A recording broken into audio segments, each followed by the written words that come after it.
बिस्मिल्लाहिर्रहमानिर्रहीम। अस्सलाम वालेकुम। आपको बताता चलो, अगर आप टूरिस्ट वीज़े विज़िट वीज़े पे गए हैं या बिज़नेस वीज़े पे गए हैं और आप वहाँ पे इलीगल हो जाते हैं, आपका वीज़ा एक्सपायर हो जाता है, फिर आपको कितना जुर्माना देना पड़ेगा वो आपको बताऊंगा। अगर आप रेजिडेंट परमानेंट वाले हैं और आपका वीज़ा एक्सपायर हो जाता है, आपको पर डे कितना जुर्माना होगा वो बताऊँगा।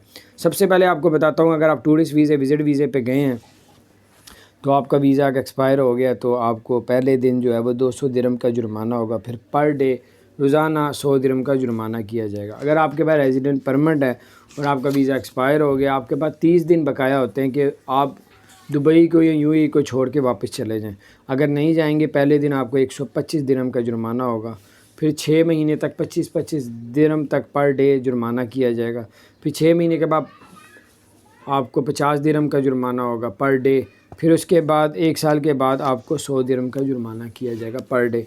तो बहरहाल ये कुछ चीज़ें लोगों को नहीं पता थी, मैंने कहा कुछ आपके साथ शेयर करूं, अपना ख्याल रखें। लेकिन पूरे साल में कोई ना कोई ऐसी स्कीम निकाल देता है दुबई कि जो इलीगल रह रहे हैं वो कहते हैं वापस चले जाओ, आपको कोई जुर्माना नहीं किया जाएगा। ये स्कीम होती है, ये एक साल में एक आधी मरतबा निकल आती है। अपना ख्याल रखें। अगर आपने हमारे चैनल को सब्सक्राइब नहीं किया तो सब्सक्राइब कर दें, बेल आइकन प्रेस कर दें ताकि नई सी अपडेट्स आप तक